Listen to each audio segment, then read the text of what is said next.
Majabadara. Majabadara ma. Udah mah jadi kalau kemarin kono tuh jadi. Ah.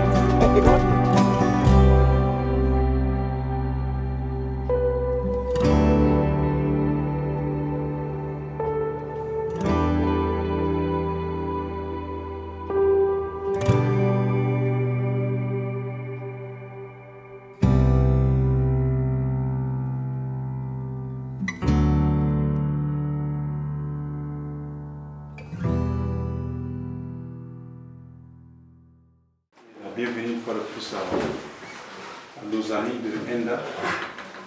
Je crois qu'on a écouté de leurs nouvelles il y a une semaine et demie par rapport à la visite.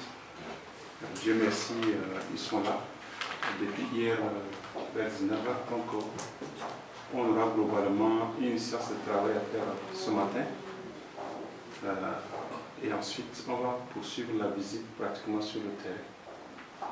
Mais pour nous permettre encore de continuer à connaître un peu l'équipe, on va faire un tour de table pour que chacun puisse encore se présenter. Ne serait-ce que votre nom, prénom, votre fonction. Et pourquoi pas votre profil de formation. C'est pas important, c'est pas mauvais. Ça nous permettra d'avoir une idée aussi sur la composition de l'équipe. Après cela, on va donc présenter un peu le programme de la journée, ce qu'on va faire aujourd'hui ensemble ou de façon individuelle et ce qu'on pourra faire aussi demain. Voilà, donc sans plus tarder, on va commencer par Gauthier et on va terminer sur le tracé. Bonjour à tout le monde. Moi c'est Naïlan Gauthier, je suis superviseur en santé communautaire et nutrition. Je suis nutritionniste. Merci. Bonjour. Bonjour. Moi, je suis Martelly Binganarota, animateur de santé communautaire. Je suis intégré du cabinet d'État. Bonjour tout le monde. Bonjour. Moi c'est Nangé Machinovel, conseiller formateur à l'application au changement climatique, géographe de formation. C'est Madame Lotaroute, stagiaire en administration dans le domaine de gestion des ressources humaines. C'est Imitradi, comptable de formation aussi. C'est super. Moi, c'est Béatrice Innocent, stagiaire en adaptation au changement climatique, géologue et formation. Bonjour. Moi, c'est Madeleine Fabienne Aldon, secrétaire comptable et gestionnaire en ressources humaines de formation. Moi c'est Julien, Julien Baïkardim. Je suis le chef de projet de résilience sanitaire et nutritionnelle. Je suis agronome de formation, puis nutritionniste.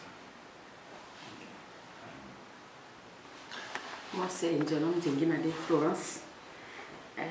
Je suis responsable des ressources humaines et responsable du volet genre et autonomisation des femmes aussi. J'ai fait aussi la gestion des ressources humaines et gestion des projets.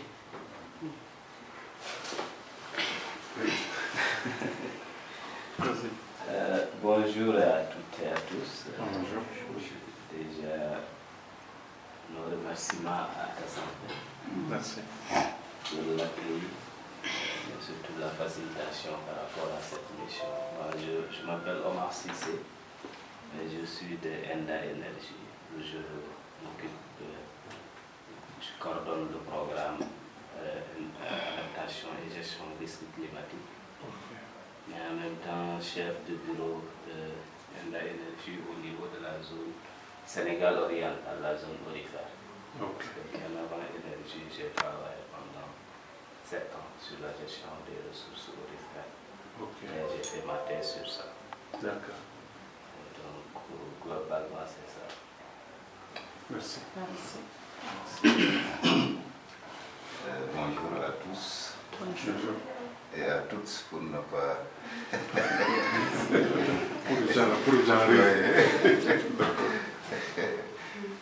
Donc, je rejoins Omar par rapport au remerciement.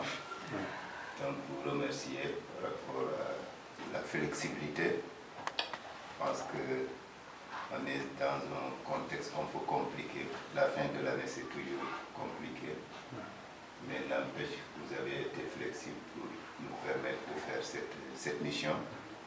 Donc, encore la facilitation depuis hier, donc, ou bien depuis une semaine, dirais-je. Donc, vous avez commencé à préparer la mission. Donc, côté coordination, côté logistique, vraiment tout a été impeccable. Vraiment, je vous remercie infiniment par rapport à cette facilitation. La disponibilité aussi, parce que toute l'équipe est présente. Et vraiment, c'est important parce que c'est une mission de suivi. Donc, ça va permettre à tout un chacun d'avoir une idée sur l'état des lieux globalement et permettre à tout un chacun aussi de recueillir nos feedbacks par rapport à ce qu'on va entendre ici et voir sur le terrain. Vraiment, nos remerciements par rapport à tout ça. Je réponds au nom de Saliou Tassé Faye. Donc, je suis géographe à la base et je suis au niveau du secrétariat exécutif de l'État. Je coordonne le programme au niveau du consortium. Donc, encore merci. L'objectif de la mission, c'est carrément de faire déjà l'état des lieux par rapport aux premiers résultats de l'exécution du projet. Donc là, vraiment, la présentation qu'on fait avec l'état d'avancement va nous permettre d'avoir une idée sur ça. Et à notre niveau ici, on va essayer de revenir à chaque fois sur ça pour essayer de voir qu'est-ce qui est à ajuster. Si on a des questions aussi, on aura à poser ces questionnements pour plus d'éclaircissement. Et nous aussi sur des orientations, des recommandations pour telle ou telle activité. On n'hésitera pas aussi à partager ça avec vous de manière en interaction. Donc c'est ça l'objectif global et spécifiquement comme on le fait actuellement.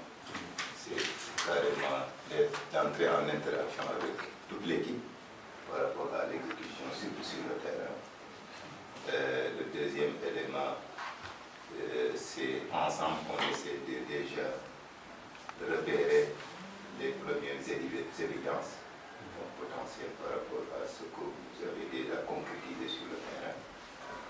Donc le troisième élément, c'est s'il y a des questions qui peuvent faire l'objet de recherche, qu'on se les partage de telle sorte qu'au retour, il y a une équipe qui a en charge le volet recherche. Donc on va partager ça avec cette équipe pour qu'elle voit à quel niveau elle pourra vous accompagner pour évoluer dans ce sens.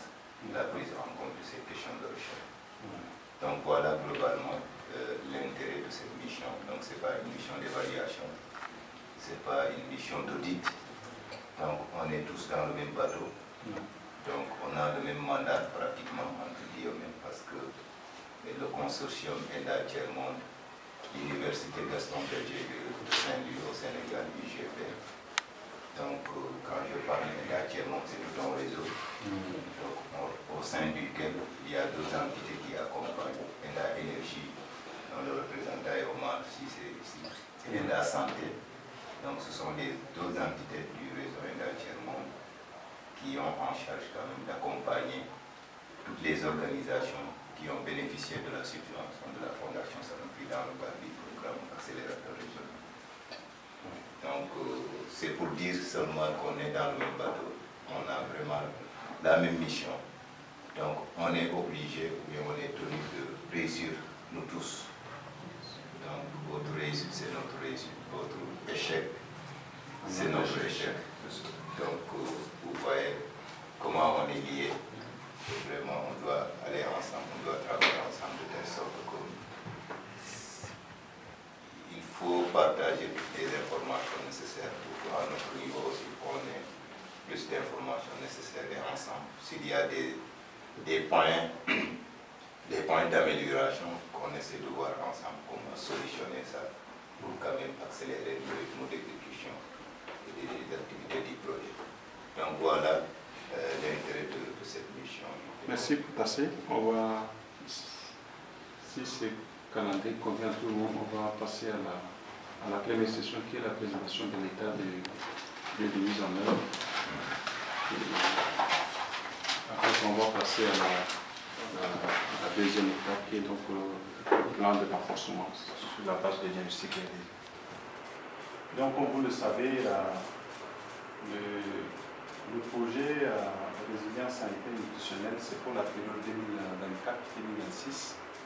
Et donc, nous avons pratiquement exécuté la première année de mise en œuvre. Et pour cette première année de mise en œuvre, voilà un peu ce qui suit. Premièrement, d'abord, on a fait la mise en place de l'équipe.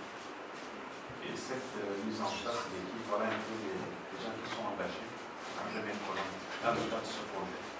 Conformément à ce qui a été planifié. Je crois qu'il vient de faire la présentation aussi.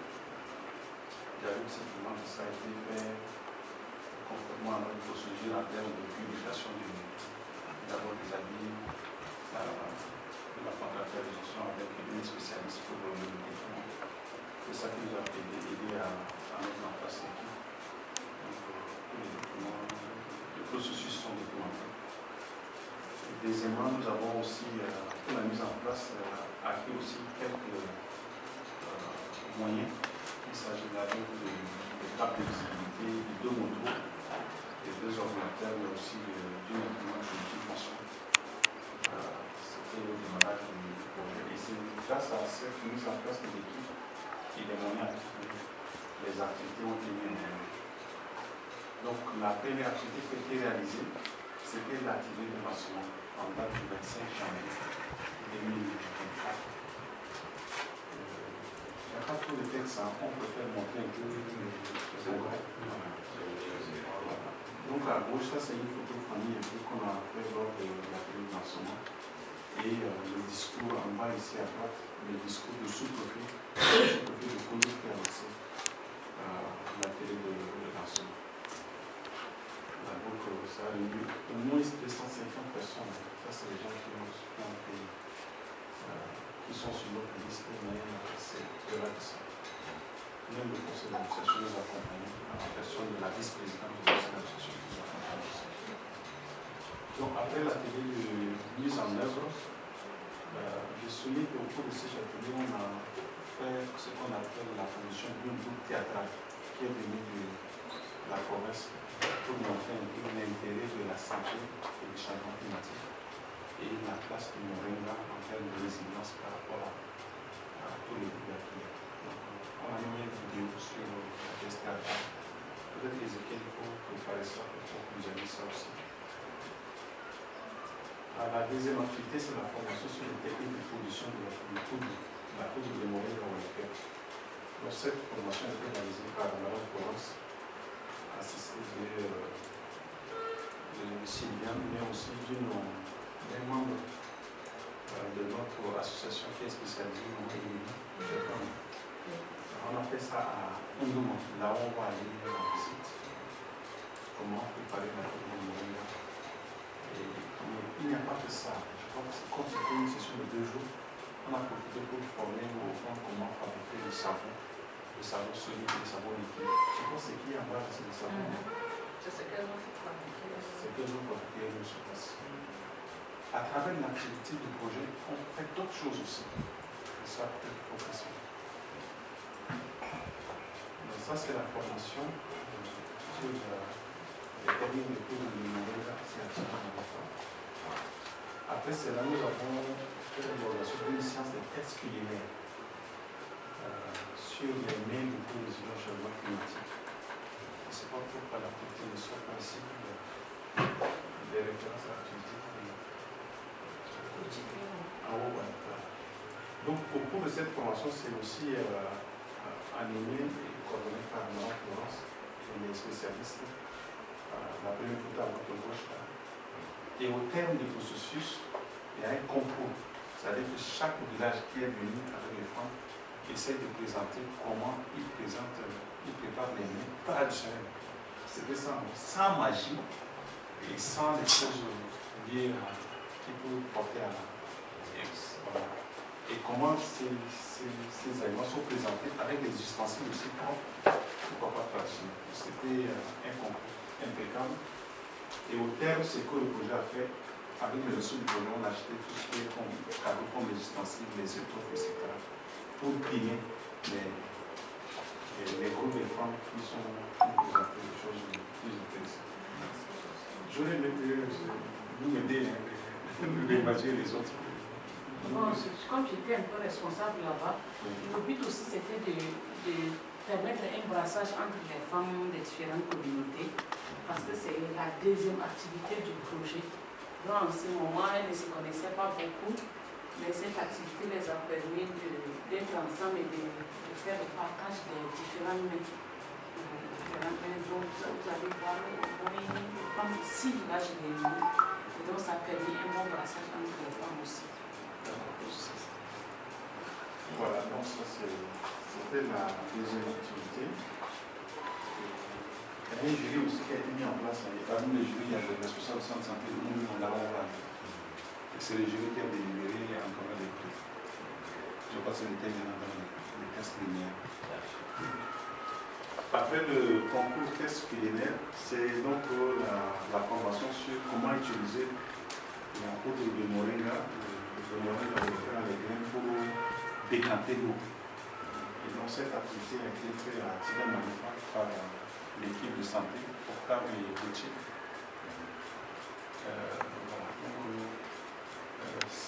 L'eau que vous avez vu un peu, c'est à Tidamanifa, non? Oui, c'est à Tidamanifa. L'eau que vous avez vu, c'est les échantillons de ce qui a été fait. De façon opérationnelle, ça dit qu'il faut préparer la solution mère qui est à votre gauche et ensuite utiliser ça pour mettre l'eau dans les jarres à partager. Voilà, donc c'est ça. Les modules en gestion et les autres supports qu'on peut partager sur les sessions. Après donc cette formation sur le permis de traitement des eaux, c'est donc l'appui aux victimes d'inondations en matériel de promotion du jardin potager. En 2022, on a fait une évaluation, je crois qu'on a identifié 175 ménages qui ont vu des maisons écoulées, etc. Et on a prévu dans le cadre de ce projet de donner des matériels. Mais le besoin était tellement énorme après qu'on a préféré donner les lots de matériel par groupe, par village. Voilà. Donc les matériels sont constitués des pelles, des brouettes, des râteaux et des pioches. Donc ça c'est un peu les convois du matériel pour faire ce projet. Comment il peut utiliser dans les jardins, faire la promotion du moyen dans la production.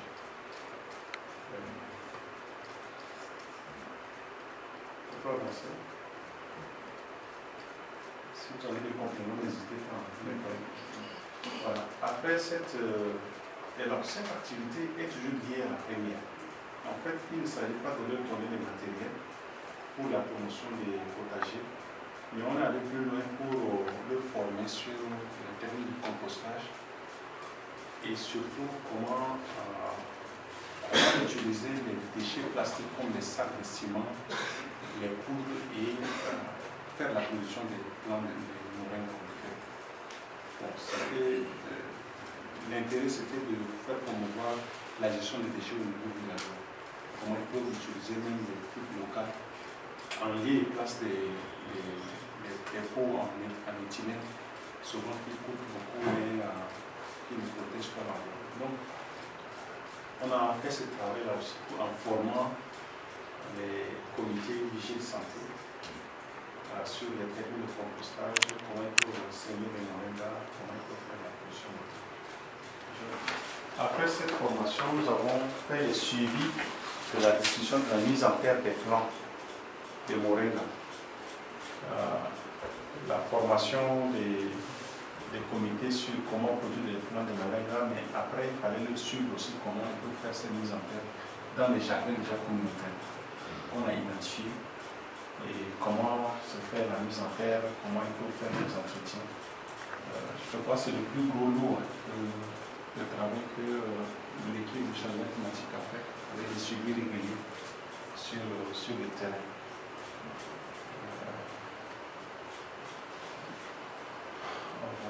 C'est un album, hein, on va voir très rapidement comme ça.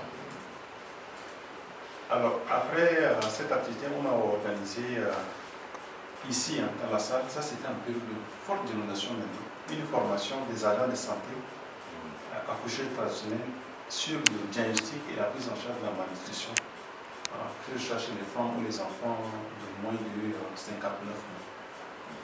Donc, cette formation a été réalisée ici, dans cette salle. On a fait venir les 9 comités de différents villages. On a associé aussi les responsables des centres de santé de Kondou et de Ondouma, là on va aller là-bas, et c'est du ministère en charge de la nutrition. Donc, au cours de cette formation, de façon pratique, c'est quoi la malnutrition, comment on fait le dépistage à travers les lumières, que ce soit les lumières de mère ou les lumières d'enfant. Pourtant, tu vas me compléter. Et à la fin du deuxième jour, Florence a, avec l'équipe de la participation des autres, comment on peut produire la farine enrichie à base de moringa. Donc ça, c'est des sciences pratiques, hein, que c'est ici dans cette salle. On a fait on a invité un peu tous les comités de village, des différents villages. Et c'est ici, dans cette salle, où cette formation a été réalisée pendant 2 jours. Ça nous a coûté plus que les ressources prévues, mais c'était important. Après cette formation, la formation a été sanctionnée par une attestation de participation. Question de quoi? Question de crédibiliser les comités vigile santé qu'on a mis en place. Parce que souvent, c'est des documents qu'on peut trouver insuffisants, mais c'est très important pour crédibiliser un peu le travail que les comités vigile vont faire après. Voilà, donc, et ça, je crois qu'on a fait venir le médecin-chef, non? Ça, c'est un nutritionniste. Ça, c'est le nutritionniste, voilà, Festus, qui a accompagné l'équipe à faire cette formation. Après cette formation sur le diagnostic et la prise en charge de la malnutrition à base des produits locaux et de moringa, nous avons construit 3 châteaux. Je crois que 3 châteaux d'eau à Ondouma, à Mamboumboum et à Mambouza. Je crois que ça fait partie de l'itinéraire de nos visites.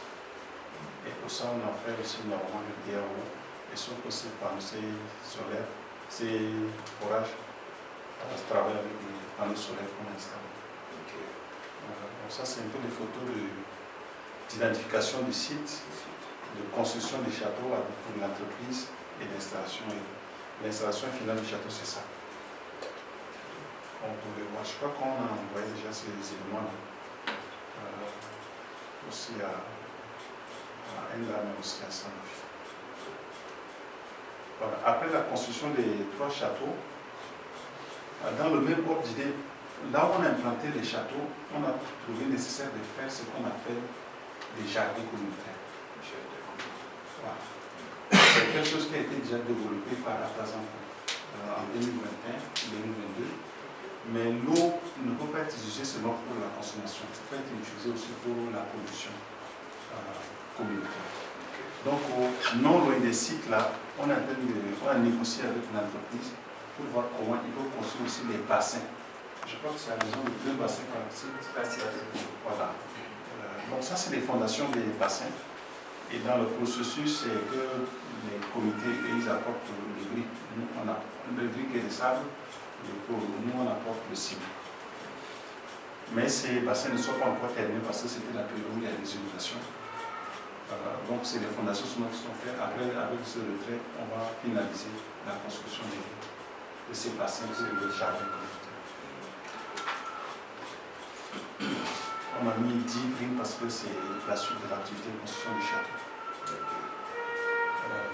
Après la construction des châteaux, alors c'est la construction des balises d'alerte. Et les constructions des balises d'alerte, on a fait dans 3 villages aussi, Gagarmassa, ou encore le Tidam Manikawa. Et le processus, comment on l'a fait, c'est ça, c'est cette activité-là que, honnêtement, on a sous-estimé vraiment les coûts, parce qu'il fallait faire d'abord des rencontres communautaires pour identifier où il faut implanter la balise, faire des levées topographiques, de levées d'implantation par rapport au village dans lequel on va intervenir, avoir des protocoles, hein, d'accord, parce que c'est sur les terrains déjà qu'on va implanter. On avait sous-estimé un peu le temps et les ressources à cette activité, mais ça nous a pris plus de temps. Heureusement, on a bien terminé la construction, la mise en place des comités. Donc ça, c'est que vous avez vu un peu la première photo en haut à gauche, ça c'est l'identification de points de débordement. Naturellement, les gens connaissent là où nous sortent pour faire les simulations. Donc ça, c'est la science de l'identification des endroits. Après, il fallait faire le creusage à peu près de 5 mètres de profondeur pour sortir les bétons. Je crois qu'on a pu développer la fiche technique de la construction de cette balise pour partager avec vous aussi. Pour nous, c'est une occasion d'espèce de capitaliser aussi. Faire le plan et maintenant il faut demander aux gens de mobiliser. Donc, comme les bassins de rétention d'eau pour les maraîchages, la construction des balises aussi, on a exigé que chaque village apporte le sable, comme c'est au bord du fleuve. Donc là, vous avez vu en haut à droite, tout ça c'est les camps qui se mobilisent pour nous amener le sable. Et les hommes ici en train de nous aider à faire la construction.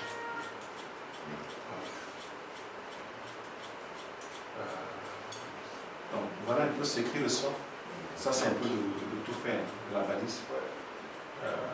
En haut, ça c'est ce qui n'est pas encore marqué. Et en bas, c'est le processus de marquage de la balise. Ce qu'on a conçu dans le projet, c'était normal la balise centrale d'enseignement qu'on voulait faire. Mais on s'est rendu compte qu'il fallait encore ajouter les dispositifs de sécurité parce qu'il y a des difficultés dans la zone. Et les difficultés peuvent venir à... Donc on a conçu un autre modèle de protection avec les 4 bétons sortis, mais entourés des grilles, des barres de fer, des tubes en carré.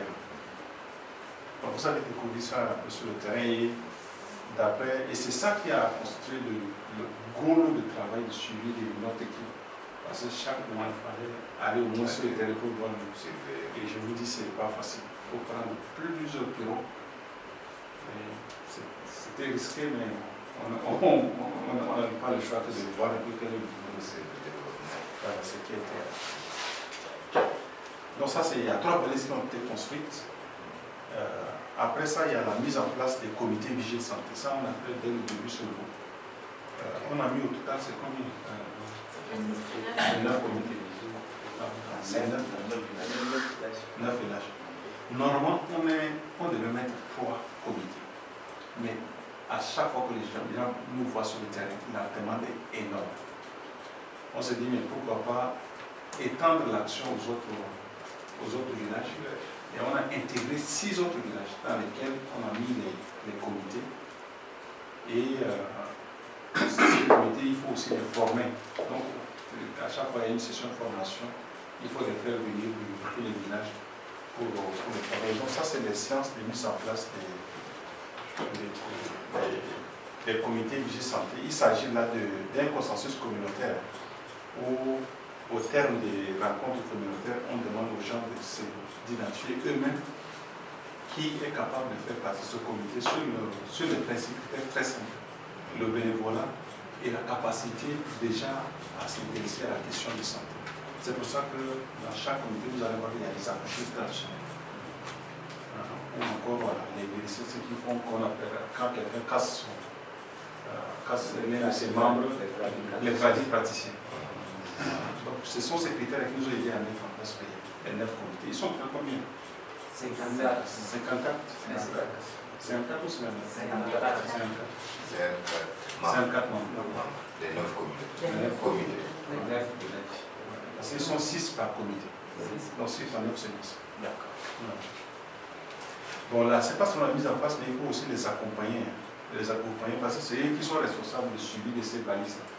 Ne serait-ce que les fiches techniques pour comment faire des relevés des niveaux de l'eau. Qu'est-ce que cela induit pour le village qui se situe en aval. La première année a été vraiment une année d'apprentissage aussi pour nous.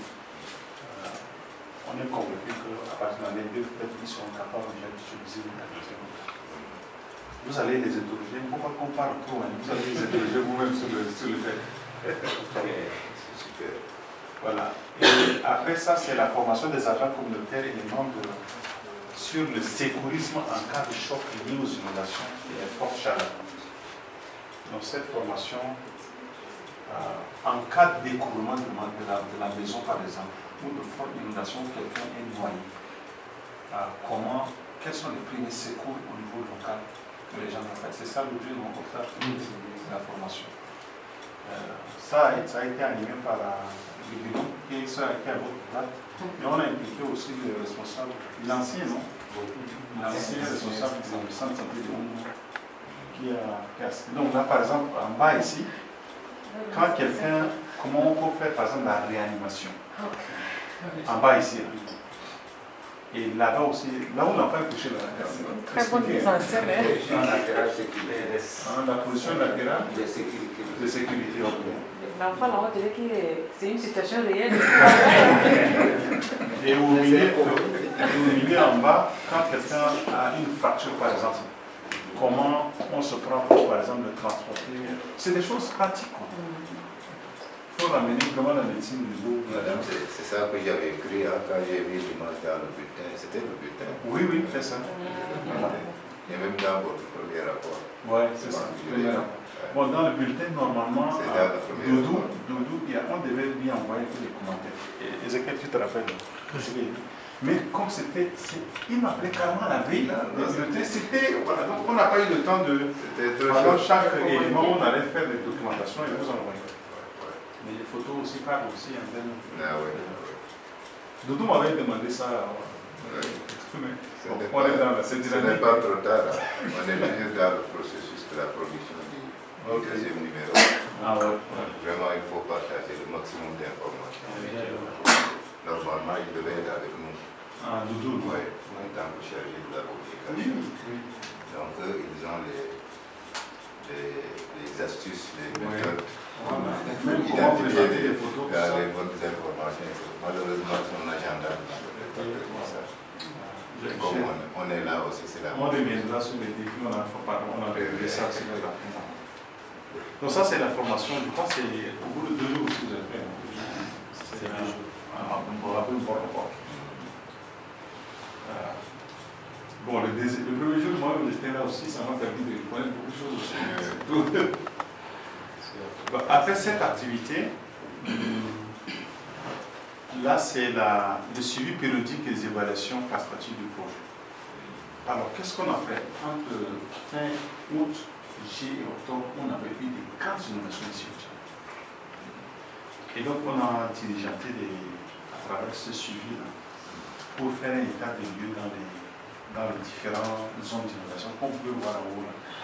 C'est difficile. Maintenant, l'eau, c'est suffisamment retiré. Mais dans tous les cas, on va prendre au moins 2 pirogues avant de dater cette année. Mais ne vous inquiétez pas, on va prendre 2 pirogues. C'est pas plus, c'est 2. On va contourner. Et on va prendre 2 pirogues et tu me devras de ne pas. Ne vous inquiétez. Vous n'avez jamais pris de pirogue? Ah si. Il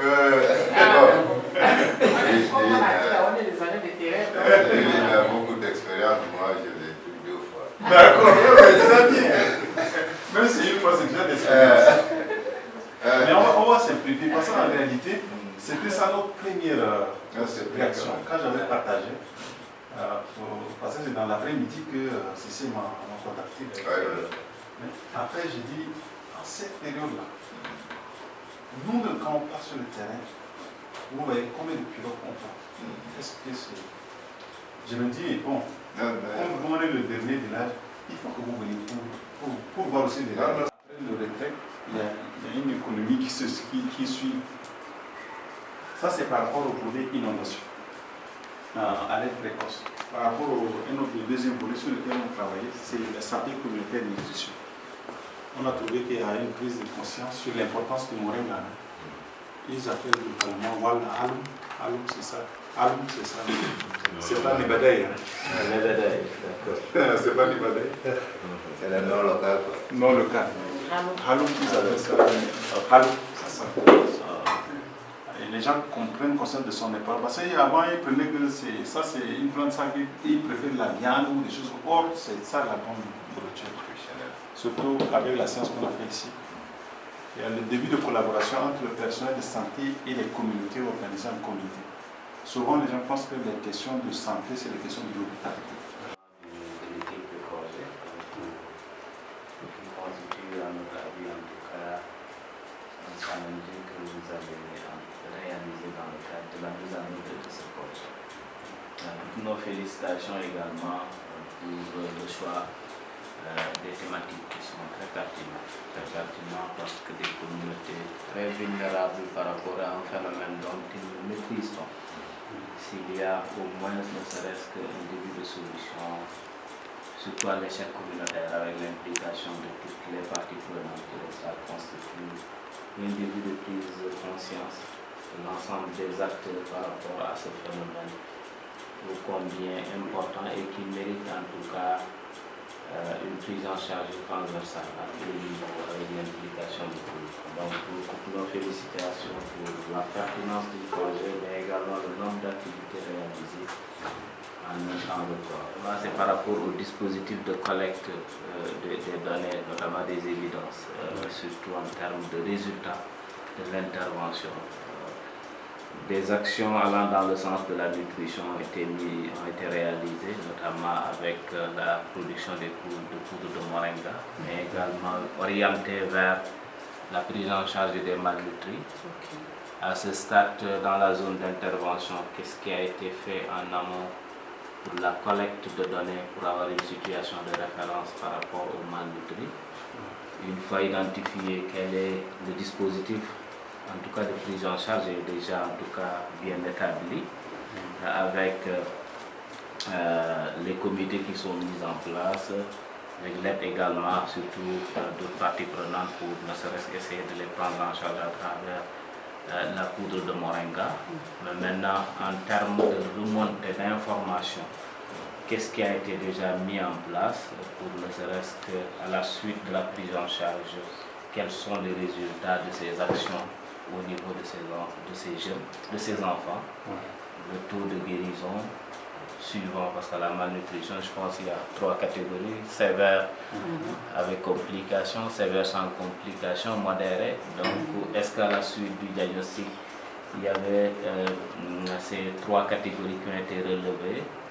Et à la suite des interventions que vous avez réalisées également à travers la poudre de moringa, quel est le taux de guérison que vous avez enregistré? C'est autant, en tout cas, de données qui semblent être très pertinentes, surtout pour le bailleur. Et la prochaine mission d'ici 12 mois de suivi, d'évaluation finale du projet, parce que c'est ça que le bailleur doit comprendre. Exactement, j'ai financé Atta Santé pour 24 mois. Suivant ces 24 mois, il y a une situation de référence qui est là. Le projet intervient à l'échelle de X villages. Suivant ces villages, avant les actions du projet, nous avons identifié tant de personnes malnutries. À la suite de ces 24 mois d'intervention, voilà le taux de guérison que mon argent a apporté auprès de ces communautés. En termes de réalisation, voilà ce que j'ai fait au profit de la population tchadienne. Donc ça, c'est des données extrêmement importantes. Maintenant, quel est le dispositif de collecte de ces données qui est déjà mis en place? Donc, globalement, c'est les quelques questions que j'ai pour le moment. Peut-être à la suite de ces éléments de réponse, nous allons reborder avec les innovations. La réponse à la question de si ça va nous permettre de savoir s'il reste des activités et comment vous comptez vous organiser pour réaliser ces activités. Sinon, est-ce que ça va nécessiter un report pour l'année 2? Si tel sera le cas, donc ça voudra dire qu'il faut documenter ça, déjà essayer d'informer déjà le partenaire par rapport à ce report, si vraiment c'est une activité essentielle. L'autre aspect, c'est, j'ai dit que il y a 3 comités qui ont été prévus, je pense bien, et in fine vous avez monté 9 comités. Et quand il y a ce surplus-là, il y a toujours des moyens quand même qui sont mobilisés. Comment vous avez pu quand même, en termes de mobilisation de ces ressources, parce que naturellement, je pense que c'est 3 comités qui ont été budgétisés. Comment vous vous êtes organisé pour arriver à réaliser les 9? Est-ce que ça a nécessité un réaménagement? Ou bien comment vous avez pu faire pour faire ces 9 comités? Par rapport à l'activité de la construction des balises aussi, je pense que Julien vous avez dit que vous l'avez sous-estimé au départ. Naturellement, ça vous a permis, ou bien ça a dépassé le budget qui a été prévu au départ. Je suppose, si tel est le cas, comment aussi vous avez pu couvrir les dépenses de la réalisation de ces balises. Donc, juste pour avoir l'information et déjà pour vous permettre de se préparer par rapport à l'information que vous devriez quand même partager avec le partenaire, parce que souvent il pose des questions par rapport à ces aspects. L'autre question, bon, je reviens toujours par rapport à la question du succès, c'est la situation de référence. C'est vraiment un projet très pertinent. Donc, vu quand même l'impact qui est visé et les effets qui sont déjà constatés sur le terrain. Donc je pense qu'une situation de référence, ça va permettre de faire le suivi correct quand même des transformations, des changements qui auront été réalisés dans le cadre de ce projet. Et ça va permettre naturellement, comme l'a dit Cissé, à Sanofi d'avoir des informations capitales sur lesquelles il va fonder sa communication avec d'autres partenaires stratégiques aussi. Donc je pense que c'est très important et ça va intégrer tous les volets, notamment le volet nutrition dont on a parlé mon collègue Cissé. Je pense que c'est très important. Donc quelques éléments de réponse par rapport aux questions qui ont posées d'avant. Bon, par rapport au taux de réalisation des activités, on peut dire Dieu merci parce que le maximum des activités a été réalisé. En termes de pourcentage, nous sommes à 90% de réalisation sur les 12 activités prévues. Donc il y a 16 activités prévues. Il reste une seule activité. Et cette activité, c'est la formation, formation des agents, des artisans réparateurs sur la construction des abris adaptés au changement climatique et la réparation des forages. Donc, c'est pourquoi l'activité a été retardée, parce qu'on recherche aussi l'expertise. L'expertise, c'est que comment construire les WC, les latrines, avec des matériaux locaux. On est en train de...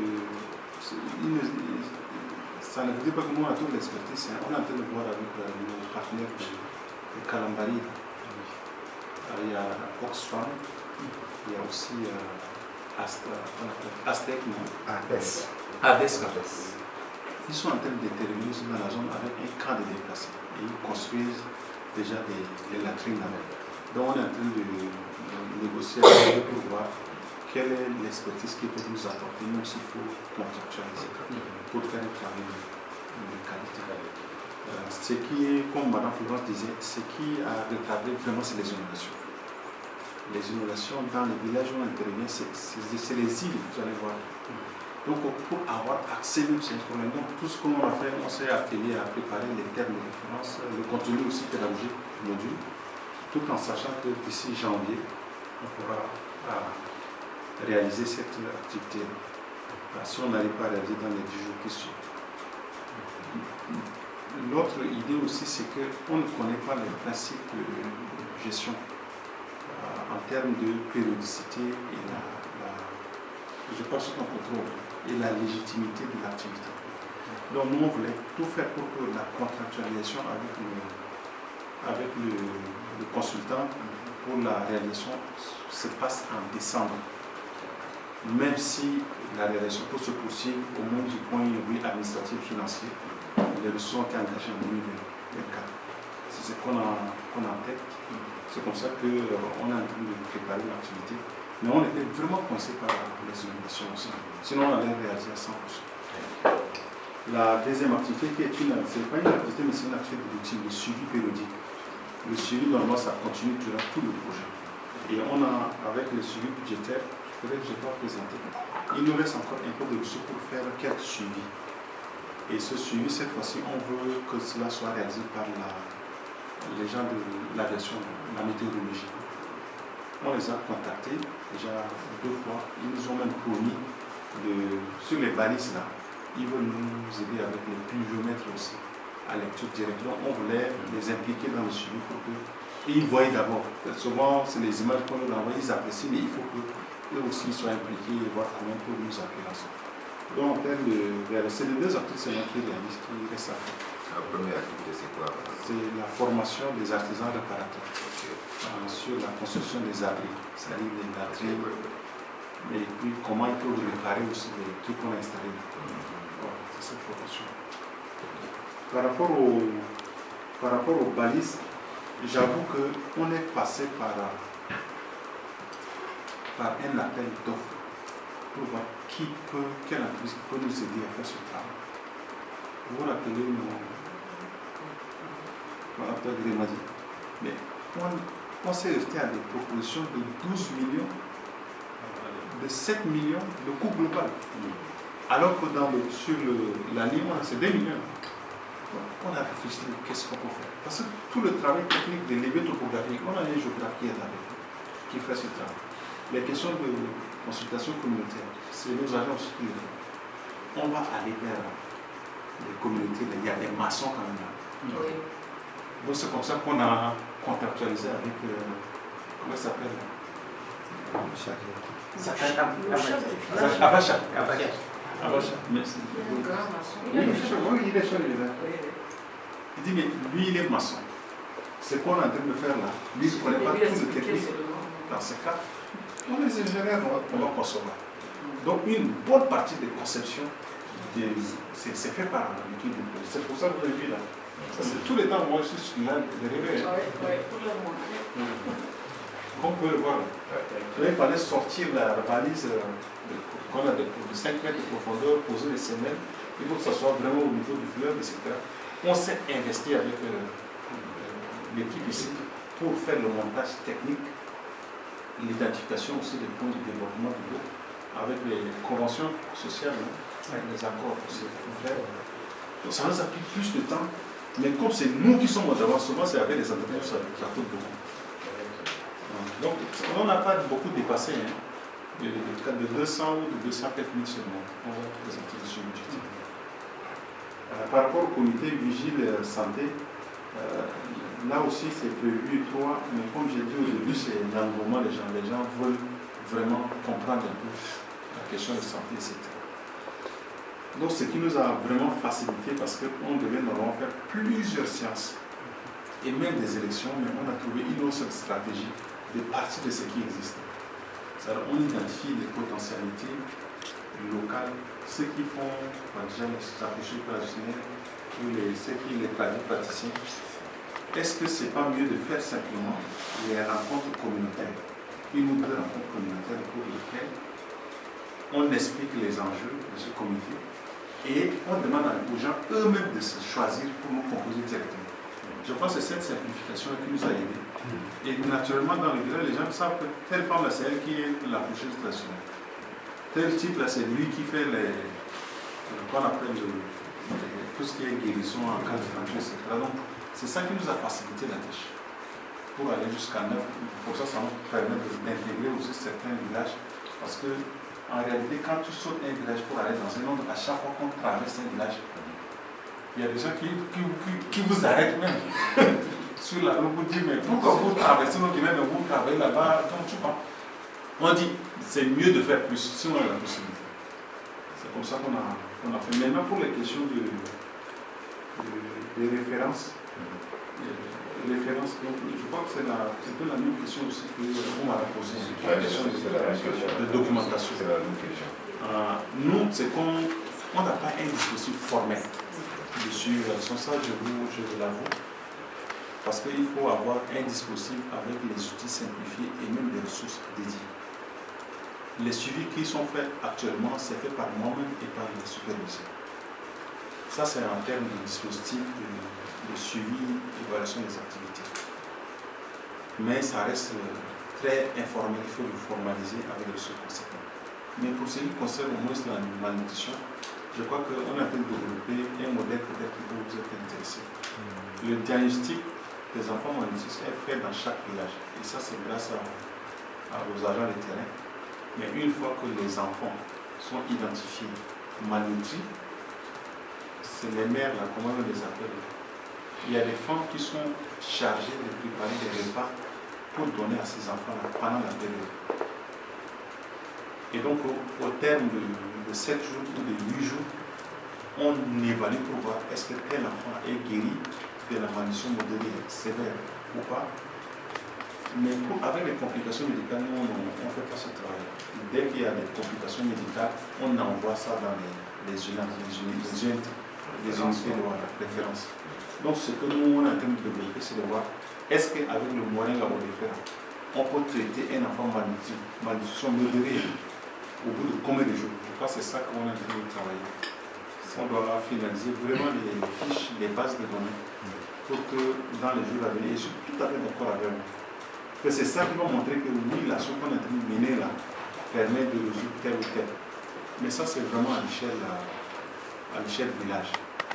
Mais à l'échelle communautaire et à l'échelle de zone de référence. Parce que le problème au Tchad, c'est que les données en matière de malnutrition et d'épidémiologie sont très sensibles. Et seules les structures de l'État sont habilitées à communiquer. C'est pour ça que si vous voyez un peu le cadre logique du projet, nous on voulait que la vérification de ces indicateurs vienne des centres de santé. Même s'il faut désagréger pour toute la zone savante, mais au moins si on peut entrer dans le place, on peut voir, par exemple dans les villages qu'on intervient là, quels sont ceux qui sont venus de ces villages et qui souffrent de telle ou telle maladie.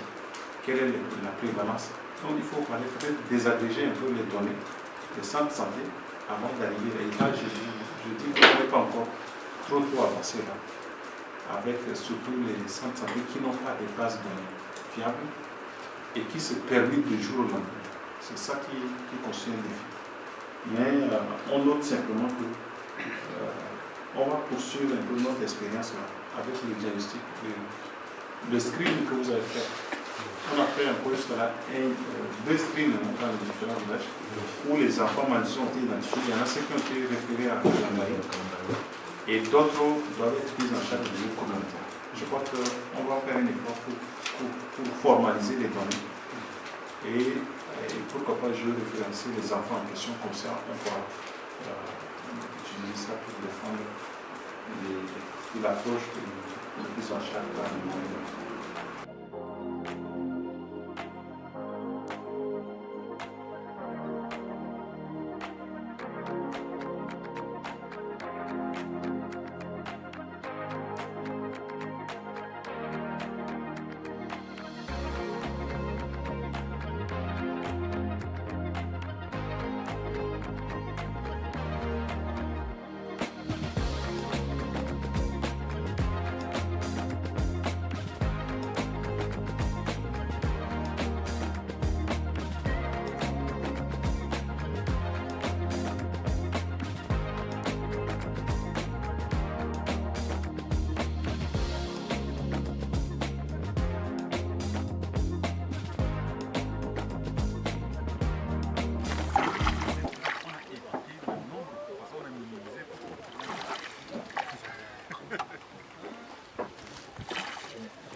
Bienvenue à bord.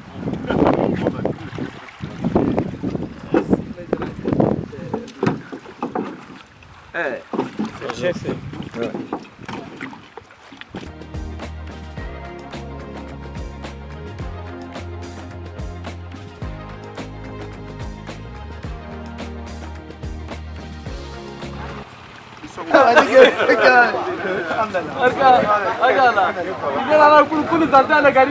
Non, c'est pas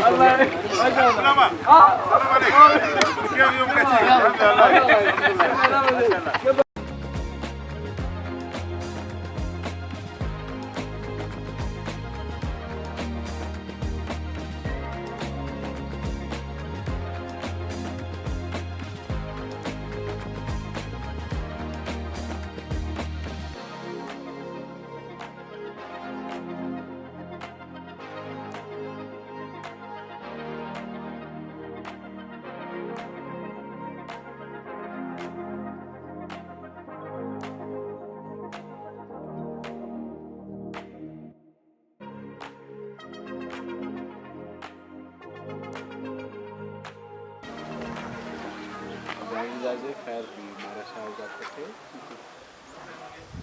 J'avais déjà évalué la capacité de fourniture en domestique comme de production. Ça sera suffisant. Le château là, ça va combien de château là? Allez. Si on démarre à Daourera, chez la Cambo qui est remplie. 30 minutes.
forme.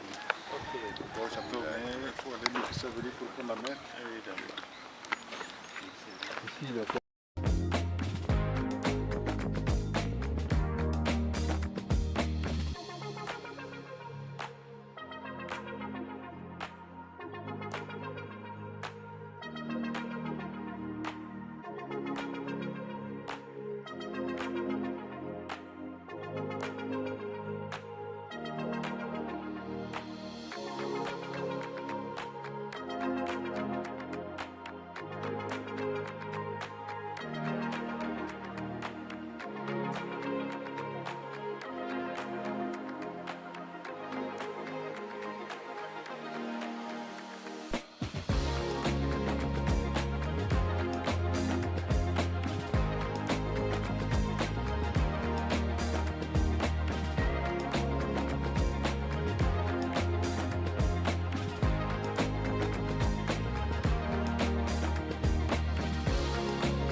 man kulo kabalo na response no bada badena mam hidimi bada chokola warena kulo man patechole na darba warada almi da barkala makira ina hijana na da mu waran choko tena hadno soga na kwa ana min man jai chole na komam dalin te mari da halat almi da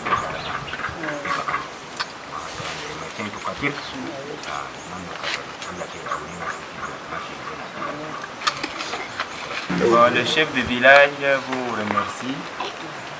Remercie pour tout ce que vous avez initié dans le village et tout ce que la population a demandé, vous avez eu à réaliser. Et si ce n'est pas le problème d'une organisation, tout ce qu'on a, ça permet de nous déjà relancer.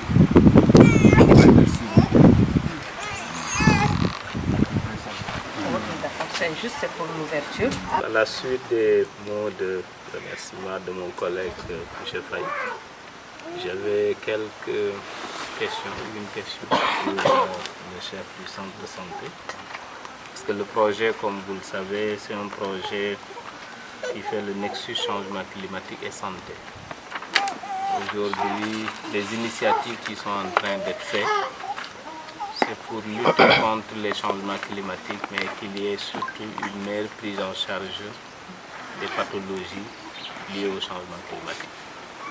Donc au niveau du centre de santé, quelles sont les pathologies qui sont identifiées et qui peuvent être imputables au phénomène climatique?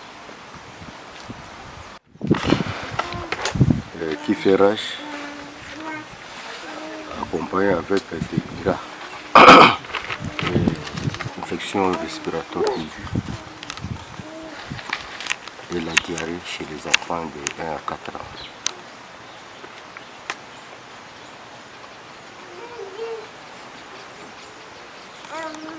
Donc nous on a des messages hebdomadaires aussi chaque semaine. Diarrhée de 1 à 4 ans. 1 à 4 ans. Et les enfants de 1 à 4 ans. Cas de diarrhée en plus d'infection respiratoire aiguë et diarrhée. Oui.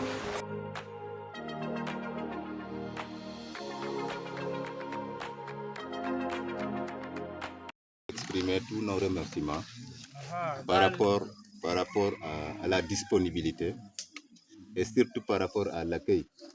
Donc vraiment qui est très chaleureux avec déjà tout ce qu'on a vu comme thé, etc. Vraiment tous nos remerciements. On sait que le temps est très pressé, mais n'empêche que vous êtes organisés pour laisser toutes vos activités et se rendre disponibles pour faciliter la mission aujourd'hui. Gal sumatanian salamaku ushakaraku katir be hudur kuda بالنسبة لي وقت بزمن المشي فاجونا ده بس قدر كده بس قدرنا لمينا كتير كده بيجي له حلو بلين وبالنسبة للنظام الهنين اللي لقيناه ده كله بيجي له حلو قدر ما يجوا ده بس كمان ده كله انتوا سبيتوا فيه ملاقاها نام ده بيجي له حلو وفرحان زيادة وشكرانا كتير. Donc c'est ça que je voulais dire en termes d'introduction. Donc en précisant qu'on va interagir avec vous, des questions, des orientations, avant d'aller sur le terrain pour visiter. Nous, on a commencé avec le groupement. C'est un groupement communautaire aussi. Et on est en train de développer dans un jardin comme ça, communautaire. Et on a appris, on a écouté parler de l'Atazam. Nous-mêmes, on ne connaît pas ce que c'est l'Atazam. Et ensuite, on a pris leur contact, on les a appelés. Et même ils ne nous ont pas déçus, ils sont venus sur le terrain, malgré l'accessibilité géographique, ils ont pris le risque de venir jusqu'ici à Mabouloum même. Sinon nous on craignait, croyant qu'ils ne peuvent pas atteindre Mabouloum. Malgré l'eau, tout ça là, ils ont bravé comme ça pour venir juste à notre niveau ici. Et ils ont vu le jardin, le travail que nous sommes en train de voler. Et entre-temps, ils nous ont proposé beaucoup de choses. Ils ont commencé à nous donner des conseils pratiques, à nous former comment faire le jardinage, comment faire la parcellisation, tout ça en matière d'agriculture, culture maraîchère. Ils nous ont montré beaucoup de choses.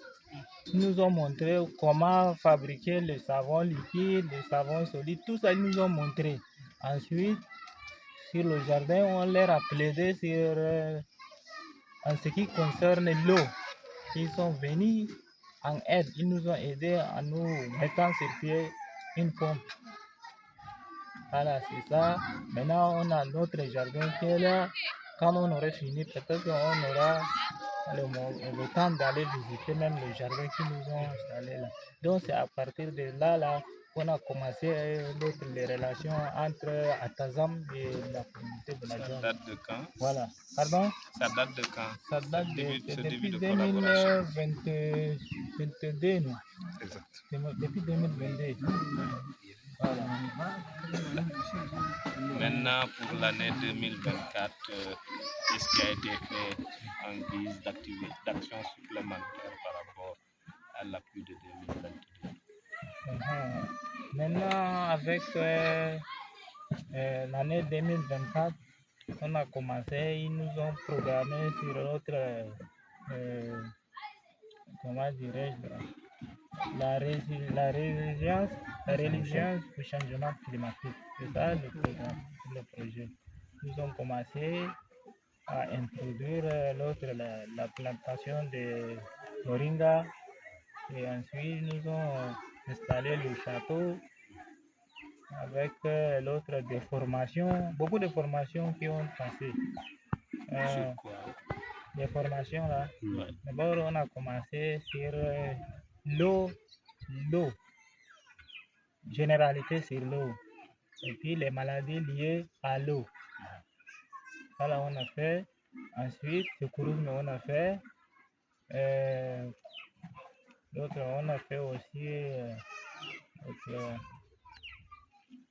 On a fait aussi comment l'autre faire le compostage, comment. Oui, le compostage, et puis comment répliquer les moringas, tout ça même on a fait. Et ensuite, on a fait les maladies liées au changement climatique, liées à l'inondation, telles que le paludisme, les démangeaisons, les tensions artérielles, les maladies diarrhéiques. Tout ça, on a fait aussi en formation. Et tout récemment, on a fait encore la formation sur la malnutrition. La malnutrition, quelles sont les causes. Même pour les maladies telles que paludisme, on a fait d'abord étudier les causes et puis comment prévenir les maladies. Tout ça, on a fait. Oui. Les stratégies de prise en charge. Prise en charge, tout ça. À base de quoi et comment? Moringa et l'autre. Prise en charge de malnutrition ou bien malnutrition. Oui, à base de moringa et les produits locaux. Avant le château, vous avez dit que dans leurs actions pour l'année 2024, ils ont installé un château d'eau avec les équipements d'exo, c'est-à-dire la mini-centrale avec la pompe et tout. Avant le château, est-ce qu'il y avait un accès à l'eau à travers des robinets ou c'était des pompes manuelles? Non, pompes manuelles à motricité humaine, là, il y en a. D'accord. Maintenant, avec le château, qu'est-ce qui a été fait? Est-ce qu'il y a un raccordement vers le village et jusqu'au niveau ménage?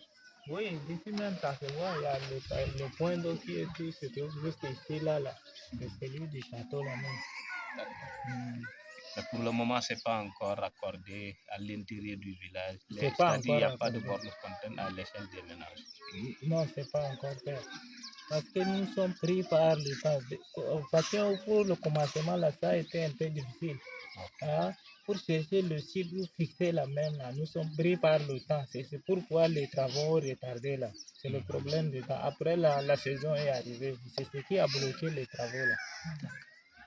C'est envisagé là. Oui. De tirer les tuyaux jusqu'à l'intérieur du village, c'est ça même. De raccorder les ménages. Oui.